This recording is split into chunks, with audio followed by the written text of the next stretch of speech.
All right, welcome to Renaissance, day one of our notes. I want to start out by telling you that about 2/3 of your test will be off of your book information and stuff like that, but 1/3 of your test will be from these notes. So you want to make sure that you take good notes because this is where you're going to get that information and maybe nowhere else, okay? So you'll see that I actually have already printed all that bulleted information. You don't have to rewrite that, and that's on purpose. The things you do need to write are things that I emphasize or that I write down. And it might be as simple as highlighting or circling certain things or numbering things or adding things over on the right, okay? So don't feel like you have to rewrite every bullet. That's not necessary. All right, so slide number 1 talks about the meaning of the word Renaissance. And you know that answer already. What does Renaissance mean? Rebirth, very good. And why is it called rebirth? Bringing back the old Greek ways. Perfect, excellent. And you know, I know a lot of you have probably not studied the Renaissance, but you probably know more than you think. In fact, if you look at the screen, these are all pieces from the Renaissance. Do you recognize any of these up here? What do you see? Raise your hand and tell me which ones you recognize. Statue of David. Statue of David. And why is it we in particular recognize that statue around here? The Statue of David, why do we recognize it around here? Yeah, we have one in Sioux Falls. And so weird because there's only like 3 life-size replicas in the world, and it just so happens somebody knew somebody in Sioux Falls got it. But I remember when we would drive by that, my little kid, he'd like cover his eyes, he'd be like, we're going by the naked guy, Mommy, it's so embarrassing, you know? So yeah, we have the naked guy in Sioux Falls. What else do you recognize up there? Yeah. The Mona Lisa, right over here. How many of you think she's kind of ugly? Yeah, I never really understood why it was so famous, so hopefully we'll answer that question for you. Okay, anything else you recognize? It is Adam and Eve. Do you know what piece it's from? Good. It's a really famous ceiling painting.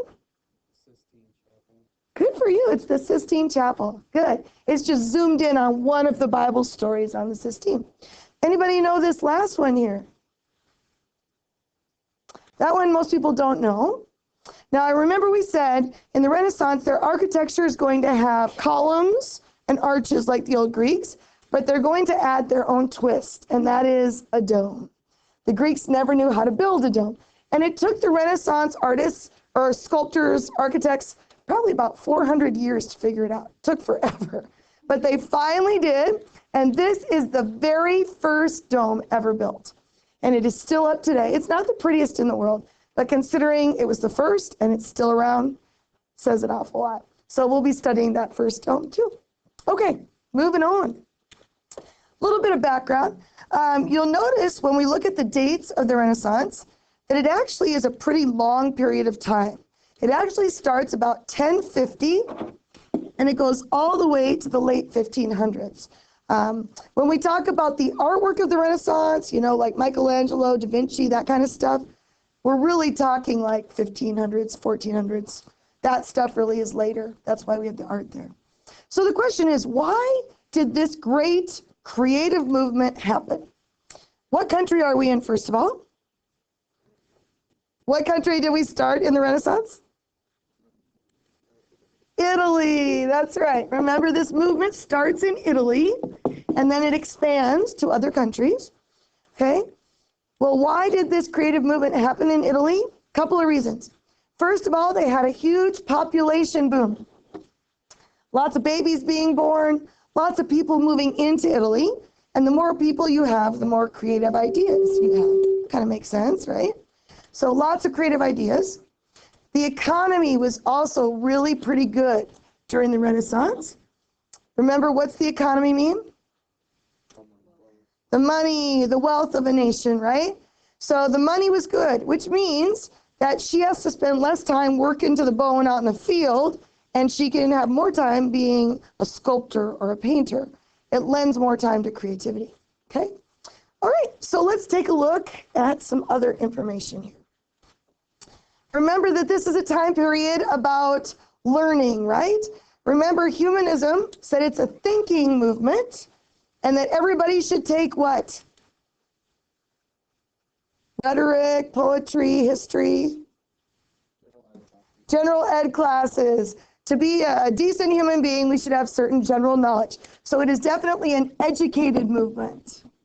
It's about educating your people. The revival of antiquity basically means that we're rebirthing the old Greeks, right? Greek ideas, I should say. Good.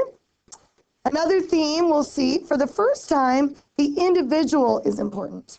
I know that sounds weird today because we see us as important, but before this, in the Middle Ages, people were just a number. They didn't matter.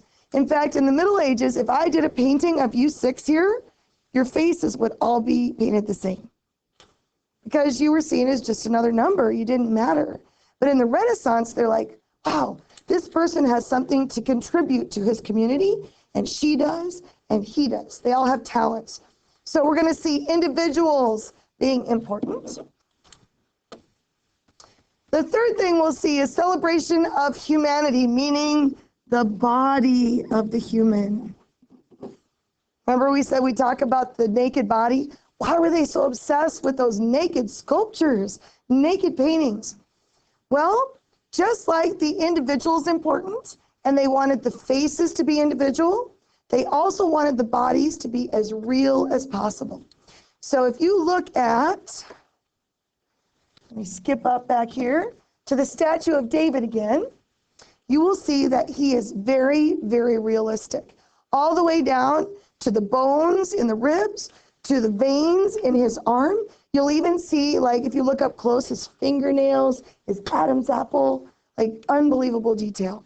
They wanted it to be as real as possible. So how many of you like to draw in here? Like to draw? Okay, so I'm gonna pick on you, right? Well, not pick on you. I'm gonna ask you a question. Sorry, this is kind of loud. So you love to draw. For your craft, would you be willing to go and get a dead body from the graveyard, bring it home, put it on your kitchen table, and start carving it up with a knife?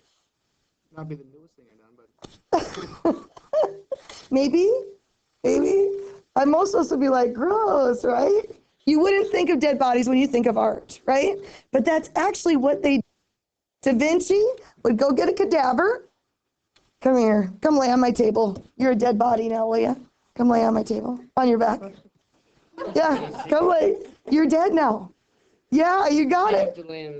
Yes, you can do it. You don't want to lay on the table. Okay, well then give me your arm. You won't pass out, will you? I won't have too much blood. Are you all right? Am I scaring you? I'm totally teasing you.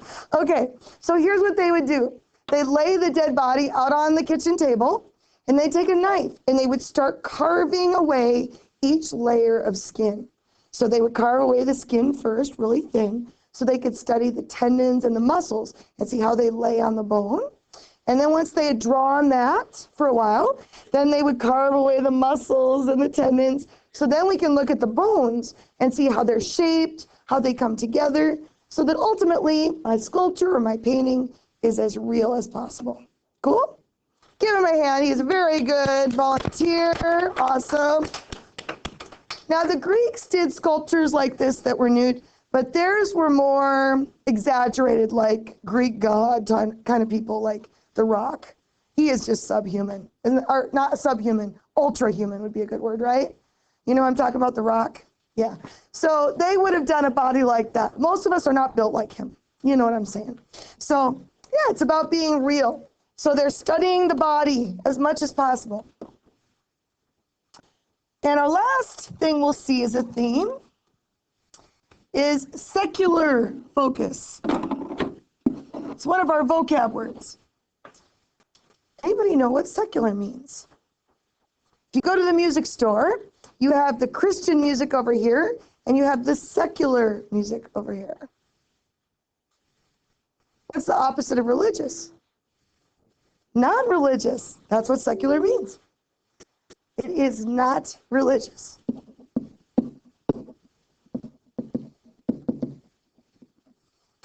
Okay, so understand that there were some people that were really rebels in this time. Because during the Middle Ages, the Catholic Church had control everywhere, right? And you were told that everything you did, every minute of your day, was about worshiping God. Whether I'm cooking, I should be thinking about the thankfulness of God that I have this food. If I'm walking to the market, I'm singing or praying to God. If I'm writing a song, I sing a song to God or Jesus, Bible verses, whatever. If I do a painting, it would be a Bible painting or a painting about Jesus. Everything was supposed to be about that because you were to worship God 24/7. Well, there were some painters that said, I don't want to do a Bible story. I've already done that. I want to do a beautiful painting of her, or I want to do a drawing of him, right? So they did. Very rebellious. Now you'll see some people followed the rules, like, the Sistine Chapel is Bible stories. You'll see a couple over here that are Jesus on the cross. But then here's one of a king. Here's one of a battle. There's a battle.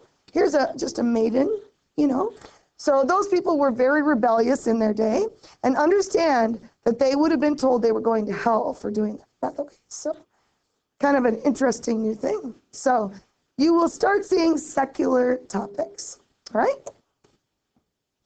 Okay, in this time period, Italy was broken into city-states. I believe that's a test question. They were called city-states. Kind of like we have 50 states, only they didn't have quite as many. But they were very, very competitive.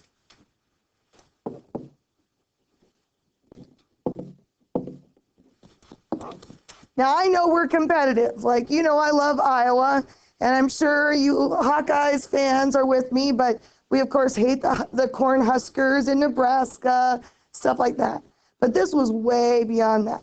In fact, they were so competitive, they would actually go to war and kill each other because they were competitive. Imagine like South Dakota going to war with Minnesota and us killing each other. That's what it would be like. Isn't that weird? They also competed with artists, believe it or not. They wanted to show off that they had the best artist around. So that's why when you see movies about Michelangelo, Da Vinci, whatever, they're usually living in the castle with a king or queen because they want to be able to say, ha ha, we got Da Vinci. And over here, this city-state is like, yeah, but we got Michelangelo, For those of you out in video land, I just threw my pen across the room and almost took out the front row. Just letting you know. So that's why we were giggling. So they were very competitive about their artists. All right, there are 3 of these states that were really powerhouses. The most powerful was the Republic of Florence. And I know you don't have color coding, but if you can kind of shade it or point to it or something, it's this little section here in green. Now, Florence was most powerful because the city of Florence is kind of the heartbeat of the Renaissance. We'll explain that on the next slide. Okay?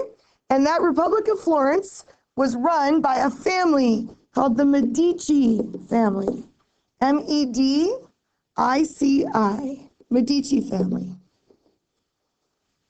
They were very powerful. And Michelangelo was very close to them. In fact, I believe it was their daughter totally had the hots for Michelangelo. But if you know anything about him, he was gay. And he was not interested in her. But she kept trying. She was married and still had kids, and she was still trying to hit on that man. Can you believe it? But she died without the love of her life. Sad but true. So they were very powerful. The other area that was really powerful were the papal states here in yellow. And this area includes Rome, of course. So I bet you can figure out who was the ruler of the papal states. Who's powerful that lives in Rome? Good guess. Even higher than him. The Pope. Yes, the word papal means Pope. So the Pope ruled the papal states. Now we think of the Pope as this really, really old guy that's really kind, all about peace, blesses people, right? But the Pope back then was a very different creature. This Pope back then was almost like a military general. He wore battle gear. He went into battle and slayed people and killed people. And what he would do is he'd go into a city and he'd say, do you guys believe in God?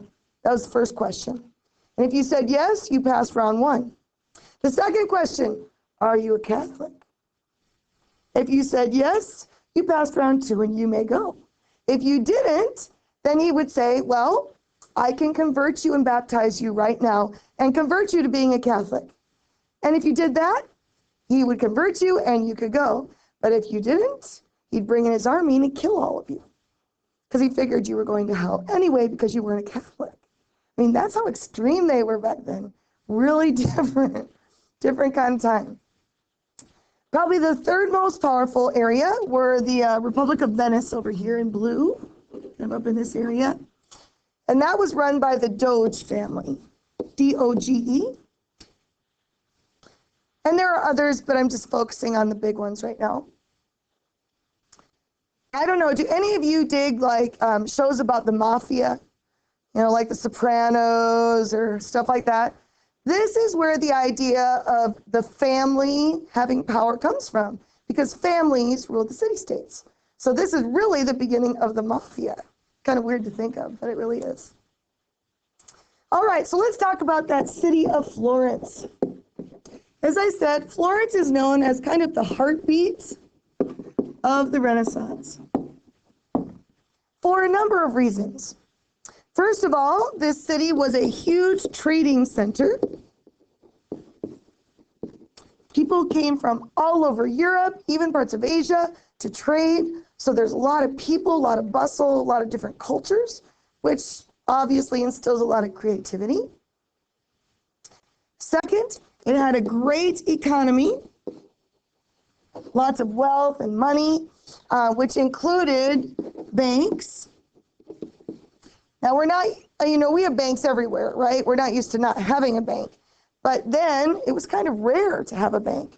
So wealthy people went to that city to put their money somewhere safe. That was kind of a unique thing. But probably the most important reason why Florence is the center is because they had the best art school in the nation. You name it, every major person probably studied there. And they would go to school there until they were, 10 to 12 maybe, a little bit younger than you guys. And then they would be assigned, or they would get an internship with an artist, and they would study like an apprentice, basically, until hopefully they got fame and fortune. Well, most of them never got fortune, but fame anyway. All right, this thing you see over here is actually the emblem of Florence. And it is a statue of a lion, as you can tell. It was done by our first Ninja Turtle, Donatello. Donatello was a wonderful sculptor. So we'll only see a couple of pieces in our notes there, but he's our first Ninja Turtle. Okay, now you know that certain slides are important to your test. This is one of those slides. So I want you to circle this, highlight, star this slide so you can find it. Because this is going to list the techniques that they use on a Renaissance painting. And the test question is going to say, which of these techniques is not of the Renaissance? And you're going to look at this slide to find the answer. Okay, so make sure that you have this marked. All right, so before we do that, I want to show you how things changed. I want to show you this first. If you'll take a look at these two pictures here, this painting is what it looked like in the Middle Ages. Almost like a color book, right? Very simple, not a lot of difficulty going on there. And in the Renaissance, it changed from this to this. What a difference, right? And those of you that are artists, can you imagine if our art was still this simple? I mean, it really changed the world forever. So that's why we study it. So let's look at those techniques that help them paint like this. The first technique you're going to see, of course, is secular subjects. We mentioned that already, non-religious subjects. Like this painting shows 5 wealthy merchants, just regular people. The second thing you're going to see, realistic looking bodies and also individual faces. So you'll notice all of these faces are very unique. Third, for the first time, you're going to see perspective and depth. I haven't taken art since I think probably middle school, which is a lot longer ago than you guys. But I bet you probably did an assignment like this. Did you ever do an assignment where you had to do a street and houses along the side and show that this part was further away? Do you remember that? So your street went like this, right? And the houses here were this big and the houses here were like this big. Remember that? Okay. Well, that's depth. And they didn't understand how to do that up until the Renaissance. So that's a brand new thing. You will also see the beginning of movement in paintings. Not so much at these beginning stages that you see here, but like Michelangelo was brilliant at it. In his Sistine Chapel, it looks like they're flying through the air. It's pretty cool. Number 5, you will see symmetry. You've heard about this in math. What is symmetry? Means same on both sides, right? So if I drew a picture or a line through this picture, 2 people on this side, 2 people on this side, right? Symmetrical. And the last one is not listed. Number 6 is shading.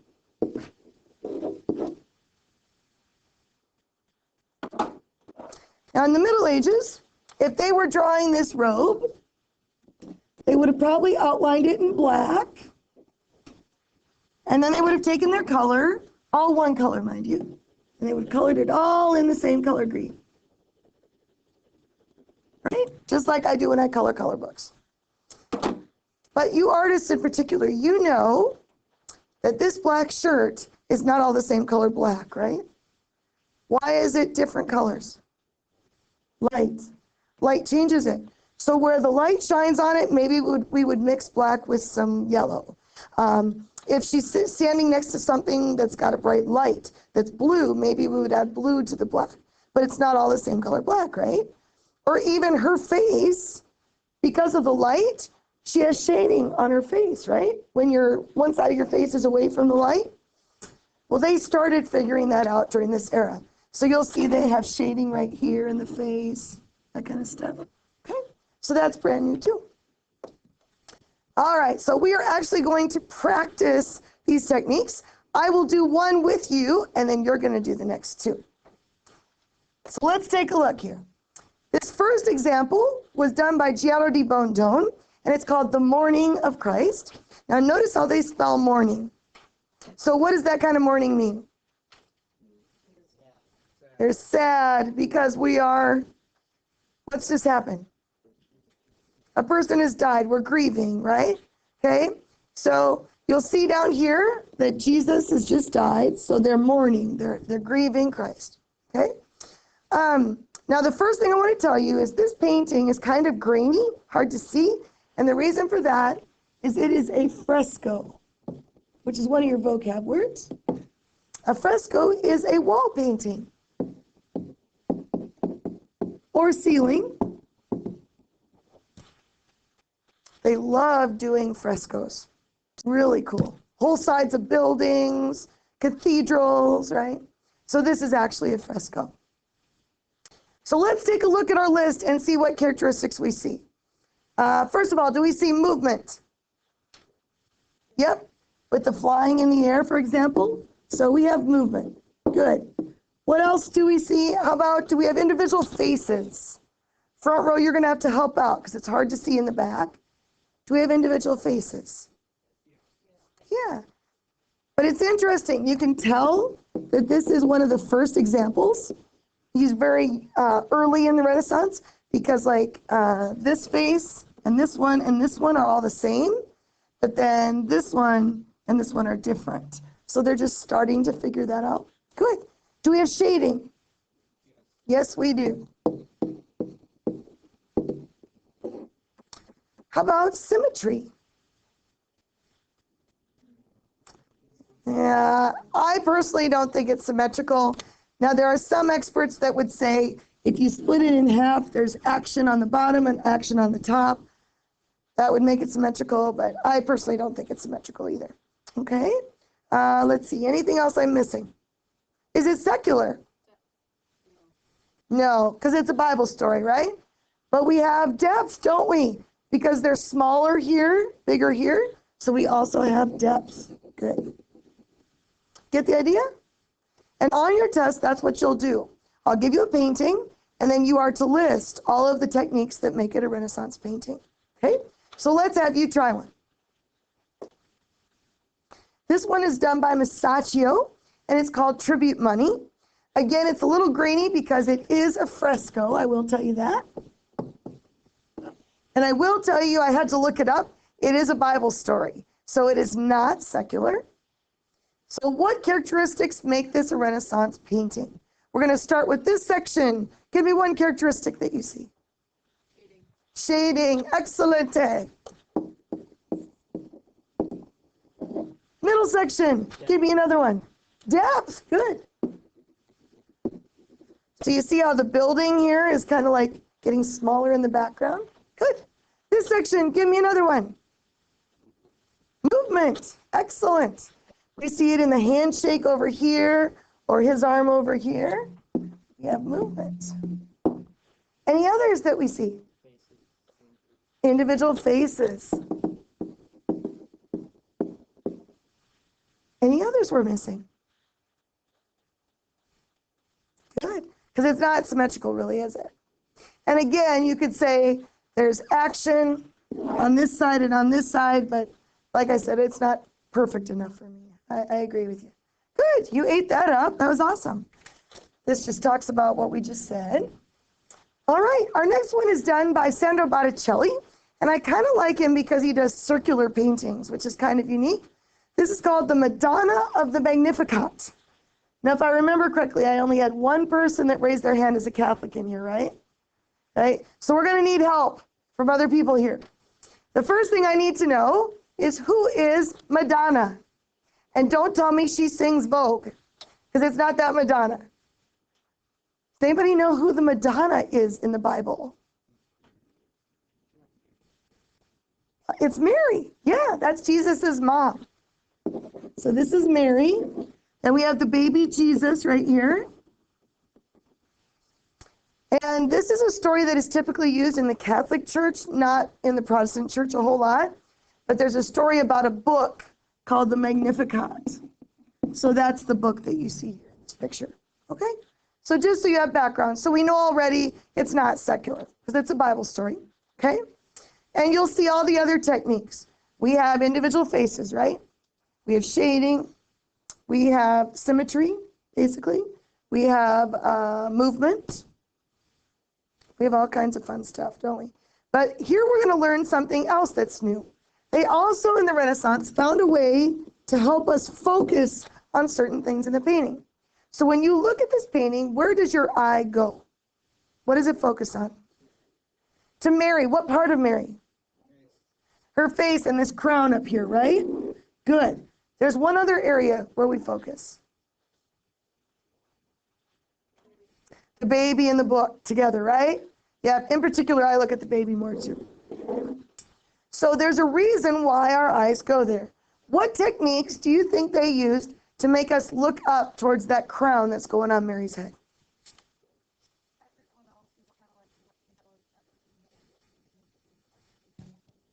Yeah, perfect. I use the word angles. Angles, yeah. So angles might be as simple as arms pointing this direction, but it can also be eyes looking this way. Even the baby is looking up, isn't he? So he is focusing on that crown going on his mom's head. Good. How about what makes our baby stand out? Anybody have any ideas? What's that? Yeah, it sounds crazy, but it's that simple. Centering is a technique used because our eyes tend to focus on the center of a painting. And I know I've drawn all over this. Let me erase this second so you can see it. But what else do you see up by the crown that pulls our eyes upward? Yeah, the light. The light. It's called light versus dark. That light is intentionally done so that our eyes focus on the crown. And if you look at the baby, they're using the same technique. They've made the baby naked and the book open, And then the people behind them are wearing dark clothes so that they kind of pop out and you can really focus on them. That's that light versus dark. Cool. And you don't even realize it, but they're kind of manipulating you as a viewer, aren't they?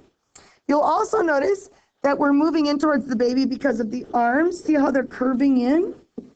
That's that angle idea again. Okay? All right, let's see if you can see it in this next one.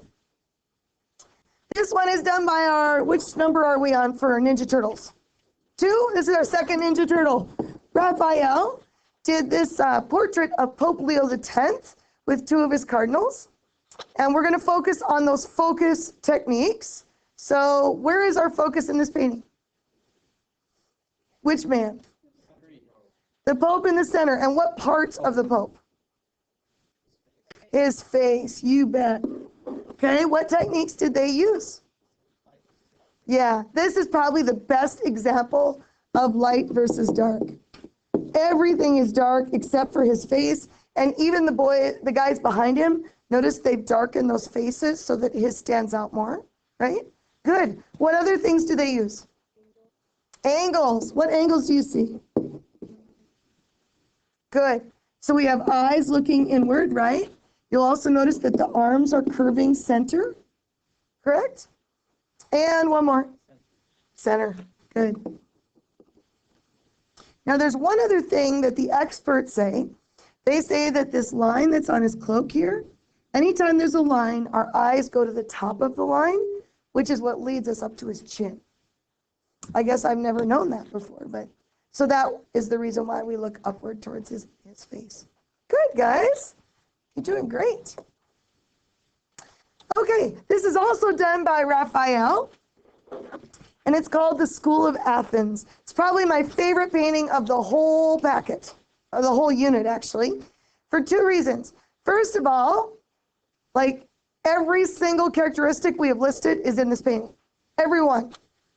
It is secular. It is symmetrical. Individual faces, movement, blah, blah, blah, blah. Every single one. Even the focus stuff. Light versus dark. Like that's why they put the sky behind these 2 people. So the faces would show up. Centering. I mean, you name it. Everything's there. Yeah. Question, comment? I think it's this painting with all the artists. Yeah. You're right. You know about my secret. Yes. No, that's good. I love it. So that's the number 1 reason. It's a great example of everything we've studied.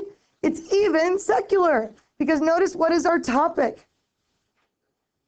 It's Athens, Greece. It's kind of ironic. It's actually showing the old Greeks. Talk about a literal example of the Renaissance, right? But he added his own little twist, and this is the secrets that he was talking about over there. Okay? So if you really study this painting, there are a lot of famous people in here. We're just going to use a few of them. So for example, over here is Aristotle, over here's Plato, and then there's a bunch more. Okay? But this is what Raphael said. He said, they were brilliant back then, but my friends today are just as brilliant. So what he did is he replaced their heads. So here, for example, where you see Plato, he put Da Vinci's head on his body. Over here is Heraclitus, and he put Michelangelo's face on his body. Over here is Euclid, and he put Bramante's face there. You'll learn pretty soon, Bramante is a great architect of the Renaissance. And he even put himself in this painting, right over there. That's his face. So kind of has a cute little secret to this painting. And by the way, it is a beautiful fresco.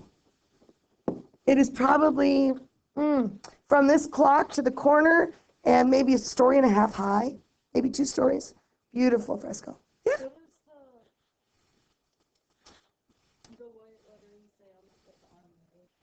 This one, Euclid, E-U-C-L-I-D,